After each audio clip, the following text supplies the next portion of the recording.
உன்னை நிர்வாணப்படுத்தி அதற்கு பிறகு உன்னை சுடுவதாக இருக்கட்டும், இதெல்லாம் எப்படி நீங்க வந்து ஜஸ்டிஃபை பண்றீங்க? இதுல இந்தியாவினுடைய ராணுவமே இதை செய்திருக்கலாம் என்றெல்லாம் எழுதிவிட்டு தமிழ்நாட்டில் ரொம்ப ஃப்ரீயா அவங்களால சுத்தி வர முடியுது. பாகிஸ்தான் வந்து எங்களுக்கும் இதற்கும் சம்பந்தம் இல்லைன்னு சொல்றதுக்கு முன்னாடி இங்க இருக்கக்கூடிய வாடகை வாய்கள் அதெல்லாம் பேசுது.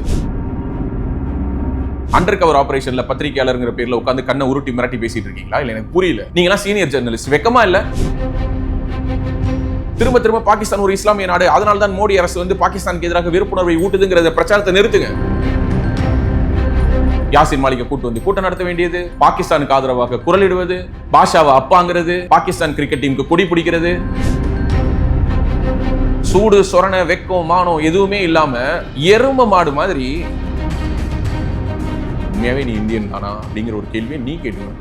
எத்தனை விதமான ஸ்பெகுலேஷன்ஸ், என்னென்ன மாதிரியான சந்தேகங்கள், நாக்குக்கு நரம்பு இல்லை அப்படிங்கிறதுனால வாய்க்கு வந்தது எல்லாத்தையும் பேசுறது. இந்திய ராணுவத்தினுடைய உடையில் வந்தால் ராணுவமே ஏன் இதை செய்திருக்க கூடாதுன்னு கேட்கிறீங்க. ஒரே ஒரு நாள் பாகிஸ்தானுக்கு சேவகம் பார்க்கறதுக்கு உங்களுக்கு யார் படி அளக்கிறார்? பாகிஸ்தானுக்கு ஒரு பிரச்சனைங்கிற பொழுது குறுக்க நெடுக்க ஒரே உன் பிரச்சனை என்ன? தேசிய பாதுகாப்பு சட்டத்தின் கீழ் இவர்கள் அனைவரும் கைது செய்யப்பட வேண்டும். இவர்கள் எல்லோருடைய அனைத்து விதமான contacts and communications it's a national thread. அன்னைக்கு இங்க சிட்டிசன் அமென்ஷிப் ஆக்டை கொண்டு வந்து இங்க இஸ்லாமியர்களுடைய கழுத்துக்களை நெரித்து ஒரே மாதிரி சொல்றது என்னன்னா ஒன்றிய அரசு. எப்பயில இருந்து ஒன்றிய அரசு? திமுக அரசு வந்ததற்கு பிறகு. அதற்கு முன்னாடி மன்மோகன் சிங் ஆட்சி நடத்தின போது இது என்ன குன்றிய அரசா? விசுவாசம் மட்டும் அண்ணா அறிவாலயத்துக்கு. வெக்கப்படணும். இங்க இருக்கக்கூடிய ஊடகங்கள் வெக்கப்படணும். இந்தியா என்ற ஒரு வார்த்தை மேலே ஒரு அவர்ஷனை கிரியேட் பண்ணியிருக்காங்க. தமிழ்நாட்டுக்குள்ளார இவங்களுக்கான ஒரு ஈகோ சிஸ்டத்தை உருவாக்கி கொடுக்கறதுக்கு இங்க ஒரு பெரிய கூட்டம் வேலை பார்க்குது. அல்லது இங்கு நேரடியாக இங்கு இஸ்லாமியர்களுடைய வாக்குகளை பிச்சை எடுப்பதற்காக தீவிரவாதிகளுக்கு போலிடம் கொடுப்பதற்கு தயாராயிட்டீங்க. தீவிரவாதிகளை மிலிட்டன்ஸ் அப்படின்னு சொல்லி ஒரு தலைவர் சொல்றாரு. அது சிலிண்டர் வெடிப்பு என்றே இன்று வரை சொல்லப்பட்டுக் கொண்டிருக்கிறது.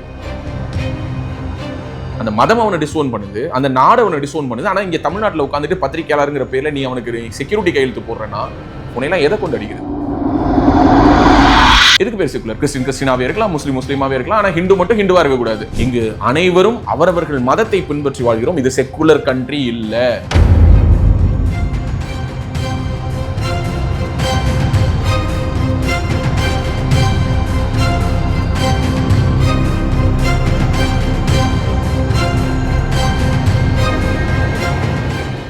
இந்த தேசத்துக்கு எதிராக பேசுறதுங்கிறது வந்து எனக்கு தெரிஞ்சு இந்தியாவில் இப்போதைக்கு ஒரு ட்ரெண்ட்.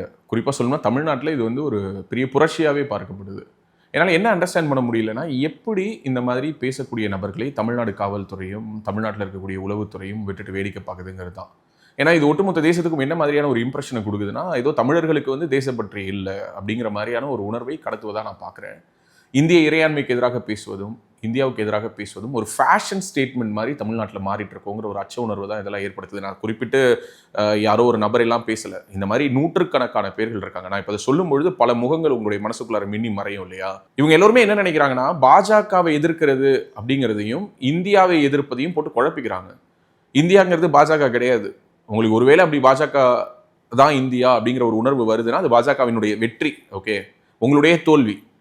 இந்த நாட்டினுடைய ஒற்றுமைக்காக பேசுறது, இந்த நாட்டினுடைய இறையாண்மைக்காக பேசுறது, இந்த நாட்டை விட்டு கொடுக்காம பேசுறதுங்கிறது ஒரு சங்கித்தனம்னு நீங்க நினைக்கிறீங்கன்னா, நான் ஒரு சங்கியாவே இருந்துட்டு போறேன், தப்பு கிடையாதுங்க. அப்படி ஒரு சங்கிங்கிற ஒரு பெயரையோ ஒரு பட்டத்தையோ வாங்குறது எனக்கு பெருமை. ஆனா நீங்க எல்லாரும் என்ன பண்றீங்கன்னா, நாங்க வந்து திராவிடியன் ஸ்டாக் அப்படிங்கிறீங்க, நாங்க வந்து தமிழர்கள், நாங்கள் தமிழ் தேசியவாதிகள் அப்படிங்கிற பேர்ல எல்லாரும் சேர்ந்து பாகிஸ்தானுக்கு முட்டு கொடுத்துட்டு இருக்கிறீங்க. ஒரு நடிகர், ஓகே, ஒரு இசையமைப்பாளருக்கும் நடிகர், அவர் வந்து அறிக்கை விடுறாரு. என்னன்னா, அங்கு வசிக்கக்கூடிய இந்தியர்களுடைய உணர்வை வந்து அது காயப்படுத்தி விடாதா, அது இதுன்னு சொல்லிட்டு எங்கிருந்து இவங்களுக்கெல்லாம் வந்து இந்த திடீர்னு ஒரு ஞானோதயம் வருதுங்கிறது எனக்கு தெரியல. இறந்து போன அந்த நபர்களுடைய குடும்பத்தில் இருக்கக்கூடிய அந்த நபர்கள், அவர்களுடைய அந்த எமோஷன்ஸ் என்னவா இருக்கும்னு யோசிச்சு பாருங்க. கொஞ்சமாவது அதை எம்பத்தைஸ் பண்ணுங்க. உங்களுடைய வீடுகள் எல்லாம் ஒரு அசம்பாவிதம் நடக்கும் பொழுது, நீங்களாம் ஒரு தனிப்பட்ட லாஸ்ல இருந்த பொழுது அதெல்லாம் எங்களுடைய பர்சனல் லாஸ் மாதிரி நாங்கள் ஃபீல் பண்ணியிருக்கோம். ஆனால் நீங்களாம் என்ன பண்ணுறீங்க அப்படின்னா, இன்னைக்கு அறிவுரை கொடுக்குறீங்க. எப்போதுமே இந்த அறிவுரை எல்லாமே இந்தியர்களுக்கு தான், இந்துக்களுக்கு தான் இல்லையா? இங்கே வந்து ஒரு இஸ்லாமியராக இருப்பார், கிறிஸ்டியனாக இருப்பார். ஆனால் ஒரு ஹிந்து மட்டும் செக்குலராக இருக்கணும். காலமாக செக்குலராக இந்தியாங்கிறது ஒரு மதச்சார்பற்ற நாடு. இந்தியாவில் வந்து மதச்சார்பின்மை அப்படி இப்படின்னு சொல்லி காலமாக இந்த பாடம் எல்லாமே வந்து ஹிந்துக்களுக்கு மட்டும்தான் இல்லையா? ஸோ வேற யாருக்கும் இது கிடையாது. அதே மாதிரி இந்த பாடங்கள் எல்லாமே வந்து அகிம்சையை இந்த உலகத்திற்கு போதித்த நாடு இந்தியா. ஆனா இந்தியாவுக்கு தான் நீங்க வந்து தீவிரவாதத்தை வந்து நீங்க வந்து எப்படி வேறு இருக்கணும்னு பாடம் நடத்திட்டு இருப்பீங்க. பாகிஸ்தான் இதனுடைய விளைவுகளை புரிந்து கொள்ள வேண்டும் என்றால் பாகிஸ்தானுக்கு தக்க பதிலடி கொடுக்கப்பட வேண்டும். ஏங்க கொஞ்சம் பேர் தானங்க தீவிரவாதி, ஒரு 20 பேர் வந்து தீவிரவாதிகள் இருந்தாங்க, அவங்க வந்து அட்டாக் பண்ணாங்க. அதுக்காக வந்து நீங்க வந்து ஒட்டுமொத்த நாட்டின் மேலேயும் பொருளாதார தடை விதிக்கலாமா, சிந்து நதி நீரை தடுக்கலாமா அப்படின்னா அங்கு காலம் காலமா தீவிரவாதிகளுக்கு இடம் கொடுத்துக்கிட்டே இருக்கான். ஒருத்தன் தெரிஞ்சே தன்னோட வீட்டை தீவிரவாதிகளுக்கு வாடகை கொடுத்துக்கிட்டே இருக்கான். அப்ப அவன் வீட்டை இடிச்சு தள்ளுறதுல என்ன தப்பு? நீங்க எல்லாரும் என்ன சொல்றீங்கன்னா, இல்லைங்க அவர் வீடை வாடகைக்கு தானே கொடுத்தாரு அப்படின்னு. அவன் தெரியாம வாடகை கொடுக்கல, அவன் தெரிஞ்சே வாடகை கொடுக்குறான். தீவிரவாதிகளுக்கு மட்டும்தான் இந்த வீடு வாடகைக்கு விடப்படும் அவன் போர்டு மாட்டி தொங்க விட்டுருக்கான். அவனை நீங்க எல்லாரும் சேர்ந்து சப்போர்ட் பண்றீங்க. அவன் வீட்டை இடிச்சு நொறுக்கிறதுல என்ன தப்புன்னு கேட்கிறேன். இது வீட்டுக்கு பொருந்தும்னா நாட்டுக்கும் பொருந்தும். பாகிஸ்தான் என்ற ஒரு நாடு தக்க பதிலடியை சந்திக்க வேண்டும். அங்க செத்து போனவனுடைய குடும்பம் எல்லாம் இன்னைக்கு அழுதுகிட்டு இருக்குது. அதெல்லாம் எப்போ அதுல இருந்து மீண்டு வரும்? அது எப்படிப்பட்ட ஒரு ட்ராமா? ராஜீவ்காந்தி படுகொலை செய்யப்பட்ட போது இறந்து போன நபர்கள் கூட சும்மா பந்தோபஸ்துக்கு வந்தவங்க, பொதுமக்கள் இறந்து போனாங்க இல்லையா? அவங்க குடும்பத்தினுடைய வலி என்னன்னு தெரியாம 7 பேர் விடுதலைக்காக பேசிட்டு இருந்தவனா, அந்த 7 பேர் விடுதலைக்கும் இந்த 7 பேருக்கும் ராஜீவ்காந்தி படுகொலைக்கும் சம்பந்தம் இருக்கா இல்லையா அப்படிங்கிறது ஒரு மிகப்பெரிய விசாரணை. அது விசாரணையினுடைய முடிவு என்னவாக வந்தது, எதன் அடிப்படையில் இன்று அவர்கள் விடுவிக்கப்பட்டிருக்கிறார்கள் என்பது உங்களுக்கே தெரியும். நிரபராதிகள் என்று விடுவிக்கப்படல, கருணை மனுவின் அடிப்படையில் மெர்சி பெட்டிஷன் போட்டு வெளியில வந்திருக்காங்க. எதுக்காக இதை சொல்றேன்னா, அந்த நேரத்தில் அந்த இடத்துல நின்று அந்த லெஃப்ட் எக்ஸ்ட்ரீம்ல நின்று 7 பேர் விடுதலைக்காக பேசினவனா நான் சொல்றேன். அன்னைக்கு எனக்கு அதனுடைய வழி தெரியல. அந்த செத்ததில் ஒருத்தவங்க என்னுடைய குடும்பத்தை சேர்ந்த என்னுடைய அப்பாவோ பெரியப்பாவோ அல்லது என்னுடைய குடும்பத்தை சேர்ந்த ஒரு சகோதரனோ சகோதரியோ மாமாவோ சித்தப்பாவோ இறந்திருந்தா மட்டும்தான் அதனுடைய வழி தெரியும். நேரடியாக நெற்றி பொட்டில் வைத்து சுட்டுக் கொல்லப்படுவதாக இருக்கட்டும், அல்லது கொல்லப்படுவதற்கு முன்பாக உன்னுடைய மதம் என்ன என்று கேட்டு உன்னை நிர்வாணப்படுத்தி அதற்கு பிறகு உன்னை சுடுவதாக இருக்கட்டும், இதெல்லாம் எப்படி நீங்க வந்து ஜஸ்டிஃபை பண்றீங்க? இதுல இந்தியாவினுடைய இராணுவமே இதை செய்திருக்கலாம் என்றெல்லாம் எழுதிவிட்டு தமிழ்நாட்டில் ரொம்ப ஃப்ரீயா அவங்களால சுத்தி வர முடியுது. யோசிச்சு பாருங்க, இதெல்லாம் எப்படிங்க சாத்தியம்? வேற எந்த நாட்டிலேயாவது இது முடியுமா? இறந்து போனவர்களுடைய குடும்பங்கள் இன்னும் அந்த சோகத்திலேருந்து மீண்டு வரல. ஓகே, இறந்து போனவர்களுடைய அந்த ரத்த வாடை இருக்கு இல்லையா, அது வந்து அப்படியே இன்னும் அந்த மண்ணில இருந்து இன்னும் போகல. தன்னுடைய உறவினர்களை தீக்கிரையாக்கிட்டு தன்னுடைய உறவினர்களை வந்து மண்ணில் புதைச்சிட்டு இன்னமும் அந்த சோக வாடை அது இன்னும் அவங்களுடைய வீடுகளை விட்டு போகல. அதற்குள்ளாரையே இங்கு ஜட்ஜ்மெண்ட் வாசிச்சுட்டு இருக்கிறாங்க. பாகிஸ்தான் வந்து எங்களுக்கும் இதற்கும் சம்மந்தம் இல்லைன்னு சொல்றதுக்கு முன்னாடி இங்க இருக்கக்கூடிய வாடகை வாய்கள் அதெல்லாம் பேசுது. பாகிஸ்தானுக்கும் இதற்கும் என்ன சம்மந்தம் இருக்கிறது என்று யாருக்காவது தெரியுமா? உனக்கு தெரியுமா? நீ என்ன இன்வெஸ்டிகேட்டிவ் ஆஃபீஸரா? இதுக்கு முன்னாடி ஏதாவது உளவுத்துறையில் வேலை பார்த்தியா? இல்லை ஏதாவது சர்வதேச உளவு பிரிவில் ஏதாவது பயிற்சி எடுத்துட்டு வந்து இங்கே வந்து அண்டர் கவர் ஆபரேஷன்ல பத்திரிகையாளருங்கிற பேரில் உட்காந்து கண்ணை உருட்டி மிரட்டி பேசிட்டு இருக்கீங்களா? இல்லை எனக்கு புரியல. நீங்களாம் சீனியர் ஜேர்னலிஸ்ட், வெக்கமா இல்லை? என்ன சீனியர் ஜேர்னலிஸ்ட்? இங்கு மதச்சார்பின்மை நாம் எல்லோரும் ஒன்று அப்படின்னு பேசுவது மட்டும்தான் இங்கு தீர்வா? தப்பு பண்ணவன் தப்புன்னு சொல்லுங்க. நான் மதத்தை தப்புன்னு சொல்ல தப்பு பண்ண நாட்டின் மேல் அந்த குற்றச்சாட்டை வைப்பதில் உங்களுக்கு என்ன பிரச்சனை? பாகிஸ்தான் ஒரு தீவிரவாத நாடுன்னு சொல்றதுனால இஸ்லாமியர்கள் அனைவரும் தீவிரவாதிகள் என்று சொல்வதாகாது. அது வேற, இது வேற. ஏன் நீங்க அந்த மதத்தோட அந்த நாடை வந்து தொடர்பு படுத்திக்கிறீங்க?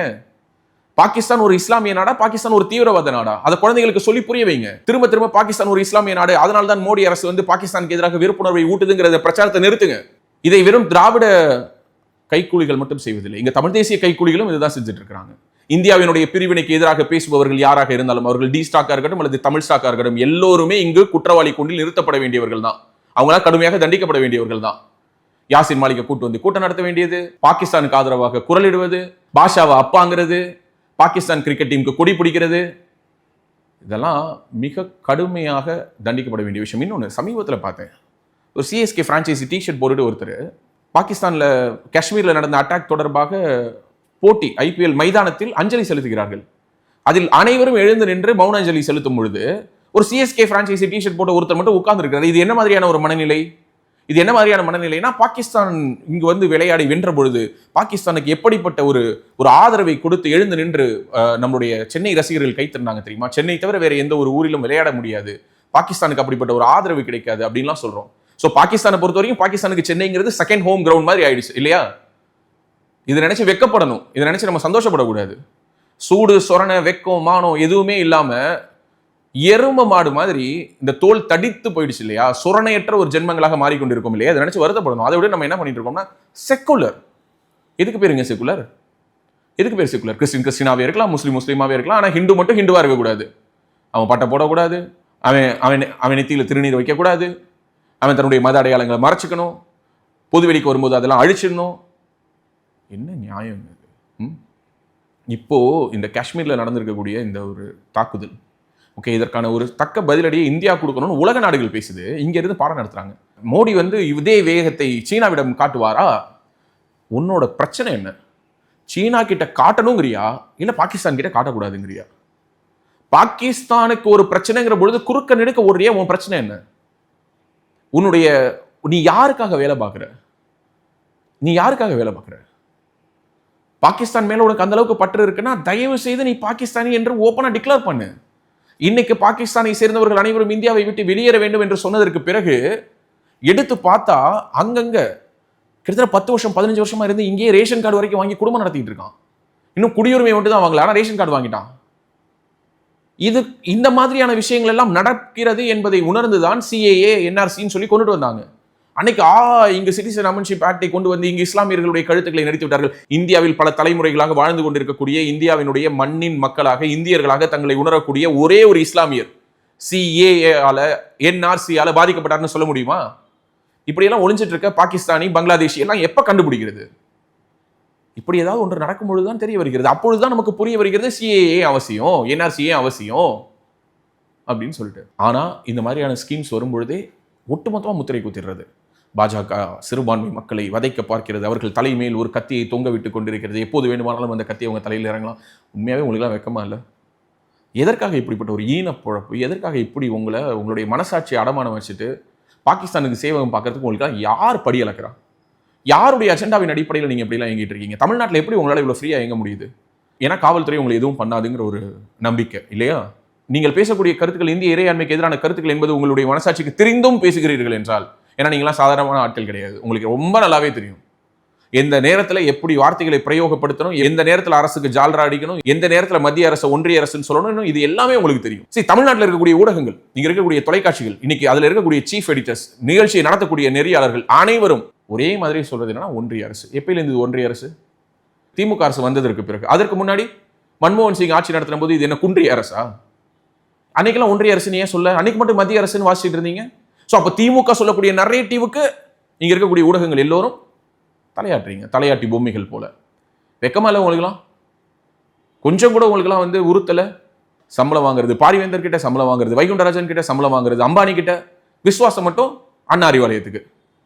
வெக்கப்படணும். இங்க இருக்கக்கூடிய ஊடகங்கள் வெக்கப்படணும். திமுகவை சேர்ந்த பேனலிஸ்ட் பேசக்கூடியவர்கள் எல்லோரும் இந்த அட்டாக்கை அப்படியே நார்மலைஸ் பண்றதா இருக்கட்டும், ஏதோ மோடி வேணும்னே அவருடைய பர்சனல் ரிவெஞ்ச், அவருடைய ஒரு பர்சனல் அஜெண்டாவின் அடிப்படையில் அவர் பாகிஸ்தானை இங்க ஒரு எதிரி போல சித்தரிப்பதாக மோடி அவர்களை, பாரத பிரதமரை நீங்க குற்றவாளி கொண்டு நிறுத்த முயற்சிக்கிறதா இருக்கட்டும். ஏன் அங்க போலீஸ் இல்லை? ஏன் அங்க ப்ரொடெக்ஷன் இல்லை? ஏன் அங்க ஆர்மி இல்லை? ஏன் இங்க நேவி இல்லை? இதெல்லாம் கேட்குறியே, உனக்கு ஏன் மனசாட்சி இல்லை? அந்த இறந்து போன குடும்பங்கள் அவங்களுடைய குடும்பத்தை சேர்ந்த ஒரு நபரை இழந்து விட்டு துடிச்சுக்கிட்டு நிற்கும் பொழுது இதற்கும் பாகிஸ்தானுக்கும் சம்மந்தம் இல்லைன்னு சொல்லிட்டு பாகிஸ்தானுக்கு காசு வாங்காத ஒரு வழக்கறிஞர் மாதிரி வாதாடுறியே, உனக்குலாம் வெக்கமா இல்லை? நீங்களாம் பேசலாமா? தேசிய பாதுகாப்பு சட்டத்தின் கீழ் இவர்கள் அனைவரும் கைது செய்யப்பட வேண்டும். இவர்கள் எல்லோருடைய அனைத்து விதமான கான்டாக்ட்ஸ் அண்ட் கம்யூனிகேஷன்ஸை கம்ப்ளீட்டாக ட்ரேஸ் பண்ணணும். தமிழ்நாட்டில் இது இன்னைக்கு அதிகமாயிடுச்சுங்க. தமிழ்நாட்டில் இன்னைக்கு ரொம்ப ரொம்ப அதிகமாயிடுச்சு. ரொம்ப அதிகமாயிடுச்சு. குறிப்பாக கடந்த 4 ஆண்டுகளில் திராவிட முன்னேற்ற கழக அரசு அமைந்ததற்கு பிறகு இது ரொம்ப ரொம்ப அதிகமாயிடுச்சு. என்ன வேணாலும் பேசலாம். மத்திய அமைச்சர்கள் பற்றி பேசலாம், பாரத பிரதமர் பற்றி பேசலாம், குடியரசுத் தலைவர் பற்றி பேசலாம், நிதி அமைச்சர் பற்றி பேசலாம், பாதுகாப்புத்துறை அமைச்சர் பற்றி பேசலாம், அசிங்கமாக பேசலாம். காவல்துறை கண்டுக்காது. ஆனால் ஒரே ஒரு ட்வீட், இங்கே இருக்கக்கூடிய திமுகவினுடைய ஒரு வார்டு கவுன்சிலர் பற்றி நீங்கள் பேசுங்க, அவ்வளோதான். ஒரு போஸ்டரில் ஒரு கிளவி செருப்பை கொண்டு எரிஞ்சுதுன்னு சொல்லிட்டு பாவம் அதை பிடிக்கிறதுக்கு தனிப்படை போட்டாங்க. இங்கே ஒரு கிளவி உட்காந்துட்டு இந்திய இறையாண்மைக்கு எதிராக பேசிட்டு இருக்குது. அந்த கிளவிக்கு இங்கே உட்காந்து வெண்சாமரம் வீசிட்டு இருக்காங்க. நாடா இல்லை என்னன்னே புரியலைங்க. தமிழ்நாடு எப்படிப்பட்ட ஒரு மண்? இந்தியாவின் சுதந்திர போராட்டத்திற்கான முதல் விதை விதைக்கப்பட்ட ஒரு இடம்ங்க இது. வீரம் செறிந்த மண். தேசியமும் தெய்வீகமும் நமது இரு கண்கள் என்று சொல்லி முழங்கிய எத்தனையோ எண்ணற்ற தலைவர்கள் வாழ்ந்த ஒரு மண். இந்த மண்ணில் இன்னைக்கு இந்தியாவை பற்றி பேசுவது, இந்தியாவினுடைய பெருமைகளை பேசுவது, இதெல்லாமே மதவாதமாக பார்க்கப்படுது. இந்தியாவை பற்றி 4 வார்த்தை புகழ்ந்து பேசுங்க. இந்தியாவினுடைய பெருமைகள், இந்தியாவினுடைய பழமை, இந்தியாவினுடைய வரலாறு, தொன்மம், இதெல்லாத்தையும் பேசுங்க. அடுத்த செகண்ட் பக்கத்தில் இருக்கவங்க உங்ககிட்ட என்ன கேட்பாங்க தெரியுமா? என்ன நீ என்ன பிஜேபியா? நீ சங்கியா? ஏண்டா பாரத மாதா அப்படின்னு சொல்லி என்னுடைய நாட்டை கொண்டாடுறது உனக்கு நான் சங்கியா படுறேன்னா தாராளமாக நீ சங்கினே சொல்லு, தப்பு கிடையாது. நான் மதவாதியாவே தெரிஞ்சுட்டு போறேன், நான் பாரதிய ஜனதா கட்சிக்காரனாவே தெரிஞ்சுட்டு போறேன், என்ன பிரச்சனை அதில்? என்ன பிரச்சனை? பாரத மாதா அப்படின்னு சொல்றது இன்னைக்கு என்ன ஆயிடுச்சுன்னா மதவாத சொல் ஆயிடுச்சுங்க. பாரத மாதான்னு சொல்றது மதவாத சொல். எவ்வளவு பெரிய ஒரு கொடுமை பாருங்க. அதுவும் தமிழ்நாட்டில் மட்டும்தான். பாரத் மாதா கி ஜெய் சொல்ல முடியுமா தமிழ்நாட்டில்? ஒரு அரசு விழாவில் சொல்லுவாங்களா? முதல்வர் சொல்லுவாரா? சரிங்க, பாரத் மாதா கி ஜெய் அது வடமொழி, அதனால் நாங்கள் அதை சொல்ல மாட்டோம். பாரத அன்னையின் புகழ் ஓங்குக சொல்லுங்களேன். சொல்லுவீங்களா தமிழ்நாட்டில்? எத்தனை அமைச்சர்களால் சொல்ல முடியும்? எத்தனை மக்கள் பிரதிநிதிகளால் சொல்ல முடியும்? எத்தனை அரசு கல்லூரி மாணவர்களால் இதை சொல்ல முடியும்? ஏன்னா இந்த மாணவர்களுடைய மனதில் இது எப்படி ஒரு இம்ப்ரெஷன் ஏற்படுத்தினாங்கன்னா, பாரத மாதாவா, ஐயோ பாரத மாதாங்கிறது ஆர்எஸ்எஸ்னுடைய கூட்டங்களில் பாரத மாதாவினுடைய புகைப்படத்தை வச்சிருப்பாங்க. ஆர்எஸ்எஸ்னுடைய அஜெண்டா இது. நீங்க வெக்கப்படணும். ஆர்எஸ்எஸ் மட்டும்தான் ஒரே ஒரு இயக்கம் 100 ஆண்டுகளாக பாரத மாதாவினுடைய புகைப்படத்தை தன்னுடைய மேடைகளில் வைத்து பூஜை செய்து தன்னுடைய நிகழ்ச்சிகளை தொடங்குவதை ஒரு வழக்கமாக வைத்திருக்கிறது. வேற எந்த ஒரு இயக்கத்திற்கும் அந்த பழக்கம் கிடையாது. இதை நினைச்சு மற்ற இயக்கங்கள் வெக்கப்படணும், மற்ற கட்சிகள் வெக்கப்படணும், அவமானப்படணும். பாரத மாதாங்கிறது இந்த மண்ணினுடைய அடையாளம், உன்னுடைய அடையாளம், என்னுடைய அடையாளம். இந்த மண்ணை ஒரு தாய் மண் என்று சொல்லி, இது தாய் நாடு என்று சொல்லி, இந்த நாட்டுக்கென்று ஒரு பெண்ணை உருவகப்படுத்தி பாரத மாதாவினுடைய கைகளில் தேசிய கொடியை கொடுத்து அழகு பார்த்தது நம்மளுடைய சுதந்திர போராட்ட இயக்கம். பாரத மாதாவை கொண்டாடாம விட்டது ஓன் தப்பு. ஒருத்தர் பாரத மாதாவை கொண்டாடுறான்னா உனக்கு எரியுதுன்னா நீ தான் உன்னோட சிட்டிசன்ஷிப் என்ன அப்படிங்கிறத செக் பண்ணிக்கணும். உண்மையாகவே நீ இந்தியன் தானா அப்படிங்கிற ஒரு கேள்வியை நீ கேட்டுக்கணும். எத்தனை விதமான ஸ்பெகுலேஷன்ஸ், என்னென்ன மாதிரியான சந்தேகங்கள், நாக்குக்கு நரம்பு இல்லை அப்படிங்கிறதுனால வாய்க்கு வந்தது எல்லாத்தையும் பேசுறது. இந்திய ராணுவத்தினுடைய உடையில் வந்தார்கள். ராணுவமே ஏன் இதை செய்திருக்க கூடாதுன்னு கேட்குறீங்க. ஒரே ஒரு நாள் ஓகே, இது ரொம்ப கிளீஷேவான ஸ்டேட்மெண்ட்டு, எல்லோருமே சொல்லிட்டாங்க. ராணுவத்தை பற்றி குறை பேசக்கூடியவர்கள் எல்லோருமே போயிட்டு ஒரே ஒரு நாள் ராணுவத்தில் பணியாற்றி பாருங்கன்னு சொல்லுவாங்க. இதை கேட்கும் பொழுது ரொம்ப ஒரு மாதிரி கிளீஷேவாக இருக்குங்க, பூமர் ஸ்டேட்மெண்ட்டாக இருக்குங்க. ஒரு ஹோட்டலில் போய் சாப்பிட்றோம், தோசை நல்லா இல்லைன்னு சொன்னால் உடனே நீங்கள் தோசை சுடுவீங்களா, நீங்களே தோசை சுட்டுக்கோங்களேன் அப்படின்னு சொல்லுவாங்களா அப்படின்னு கேட்குறீங்க. இது தோசை சுடுற வேலை இல்லை பஸ்ஸு, இது வேற. உயிரை கொடுத்து வேலை பார்த்துட்டு இருக்கான் அவன். தன்னுடைய குடும்பத்தை விட்டு, தன்னுடைய குழந்தைகளை விட்டு, சொந்த பந்தங்களை விட்டு, கடும் பனியில், கடும் வெயிலில், அந்த எல்லைகளில் போய் அவங்க நின்று நம்ம நாட்டுக்காக உயிர் தியாகம் பண்ணிட்டு இருக்கிறாங்க. அவங்களோட லைஃப்லாம் எப்படி இருக்கும் தெரியுமா? யாராவது ஊரில் எக்ஸ் சர்வீஸ் மேன் இருந்தாங்கன்னா சும்மா போயிட்டு உட்காந்து அவங்க கிட்ட கேளுங்க. என்ன மாதிரியான சர்வீஸாக வேணாலும் இருக்கட்டும், என்ன மாதிரியான வேலைகள் வேணாலும் அவங்க செய்திருக்கட்டும், அவங்க கிட்ட போயிட்டு சும்மா கேளுங்க. சும்மா ஒரு நாள் உட்காந்து பேசி பாருங்களேன். நம்மளுடைய சேனலில் இன்றைக்கி எத்தனையோ முன்னாள் இராணுவ வீரர்கள் அல்லது இந்த மாதிரியான டிஃபென்ஸ் ஸ்ட்ராட்டஜி இதெல்லாத்தையும் பற்றி பேசக்கூடிய முகங்கள் எல்லாம் ஒரு பேசும்போது, அவங்க பேட்டி கொடுக்கும்பொழுது, அவங்க கூட தனிப்பட்ட முறையில் உட்காந்து பேசும்போது அவங்க சொல்லக்கூடிய கதைகள்லாம் கேட்டால் கண்ணில் ரத்த கண்ணீர் தான் வருது. அவங்களுக்கெல்லாம் எப்படி நன்றி சொல்கிறதுன்னு தெரியல. அந்த அளவுக்கு இந்த தேசத்துக்காக தன்னுடைய உயிரை பணயம் வைத்து தினசரி வாழ்வாசாவா இன்னைக்கு அவர்கள் அந்த எல்லைக்கோட்டில் நிற்கிறார்கள். நாளை எல்லைக்கோட்டில் அவர்கள் தான் நிற்பார்களா, அல்லது அவர்கள் குண்டுக்கு பலியாகி வேறொருவர் அந்த இடத்தில் நிற்பாராங்கிறது உங்களுக்கு தெரியாது. ஓகே, இப்படியான ஒரு பெரும் கூட்டம் நம்மளுடைய நாட்டை பாதுகாப்பதற்காக இங்கு இந்த நாட்டினுடைய மலை உச்சி முகடுகளில் மைனஸ் டெம்பரேச்சர்ஸில், ஓகே, நம்மளாம் உடல் விரைச்சி போயிடுவோம், அந்த மாதிரியான டெம்பரேச்சர்ஸில் நின்று இந்த நாட்டுக்காக உழைச்சிட்டு இருக்காங்க. நீ அவங்க மதிக்க கூட வேணாம், நீ அவங்களுக்கு வணக்கம் சொல்லுன்னு சொல்ல, எல்லையில் ராணுவ வீரர்கள் அப்படின்னு சொல்லிட்டு அந்த மாதிரியான ஒரு கிளீஷேவான ஒரு ஸ்டேட்மெண்ட் ஆக்கி அதை ஒரு ட்ரால் மெட்டீரியல் ஆக்கி, இது எல்லாமே தமிழ்நாட்டில் மட்டும்தான் நடந்திருக்கு. மற்ற மாநிலங்களில் விட இன்று தேசப்பற்று தமிழ்நாட்டில் எப்படி இருக்கிறது என்று ஏதாவது ஒரு ஏஜென்சியை விட்டு நம்ம சர்வே பண்ணோம்னா, இந்தியா என்ற ஒரு வார்த்தை மேலே ஒரு அவர்ஷனை கிரியேட் பண்ணியிருக்காங்க. இந்தியாங்கிறது நாம் எல்லோரும் இந்தியர்கள் அப்படின்னு சொல்லும்பொழுது அது ஆத்மார்த்தமாக சொல்லக்கூடியவர்களுடைய எண்ணிக்கை இன்று கணிசமாக குறைஞ்சிருக்குது. இது ஒரு மிகப்பெரிய ஆபத்து. It's a national thread. ஏன்னா ஜியோகிராஃபிக்கலி பார்த்தீங்கன்னா தமிழ்நாடு அப்படிங்கிறது பலருக்கும் ஒரு வாசல், மிகப்பெரிய ஒரு கோஸ்டல் லைன் இருக்குது. எந்த ஒரு நாட்டிலிருந்து வேண்டுமானாலும் இங்கே ஊடுருவ முடியும் என்ற அளவுக்கு இங்கு மிகப்பெரிய ஒரு கோஸ்டல் லைன் இருக்குது. அது போக சமீபத்தில் நடந்த ஒரு இன்சிடென்ட்டை நான் நினைவுபடுத்தணும்னு நினைக்கிறேன். கோயம்பேடில் ஒரு ஹோட்டலில் இஸ்திரி போட்டுட்ருக்காரு. யார் அப்படின்னு சொல்லி பார்த்தீங்கன்னா வங்கதேசத்தை சேர்ந்த ஒரு தீவிரவாதி.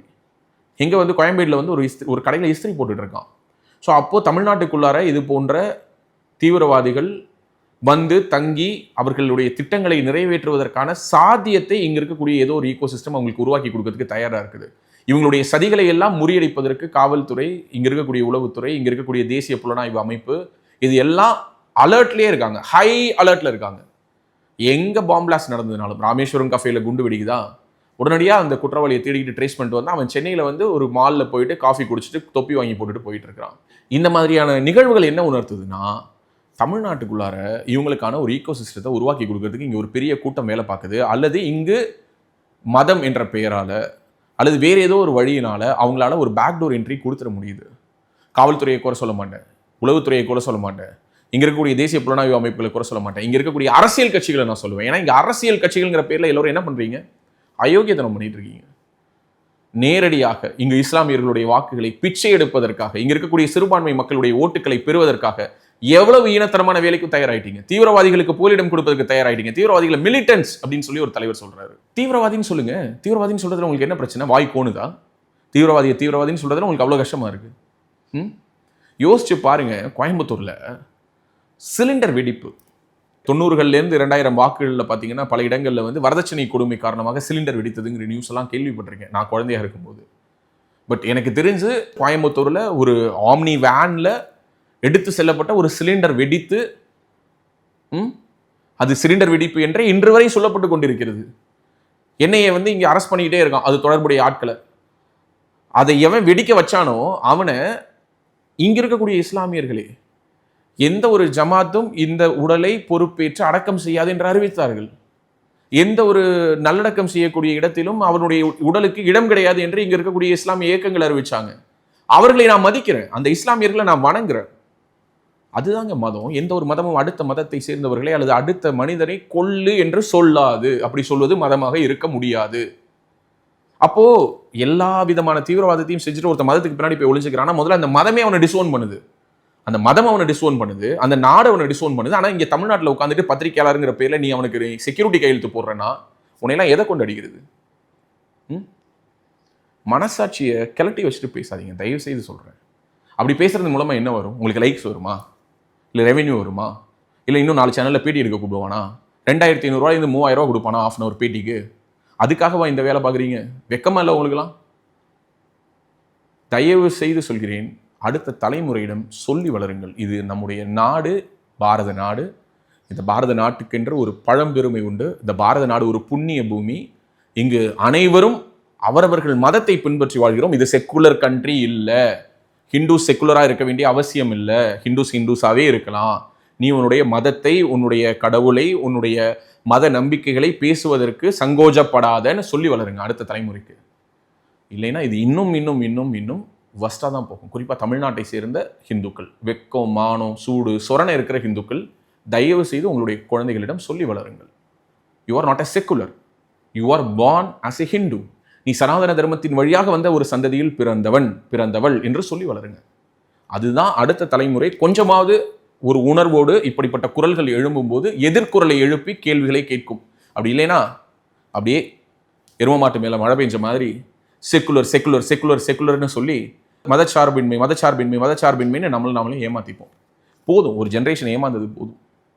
அடுத்த ஜென்ரேஷனாவது கொஞ்சம் விழிப்போடு இருக்கட்டும், அடுத்த ஜென்ரேஷனாவது கொஞ்சம் விழிப்போடு இருக்கட்டும். அதுதான் அந்த விழிப்பு தான் இப்படிப்பட்ட குரல்களுக்கு ஒரு அச்சத்தை கொடுக்கும். இப்படி நம்ம என்ன வேணாலும் பேசலாம், பேசிட்டு போயிடலாம், எவனும் கேள்வி கேட்க மாட்டான் அப்படிங்கிற ஒரு எண்ணத்தை கொஞ்சமாவது மாற்றும். அதற்கு முதல் அடியை நாம் அனைவரும் நம்முடைய வீட்டிலிருந்து எடுத்து வைக்க வேண்டும் என்பதுதான் என்னுடைய தாழ்மையான வேண்டுகோள்.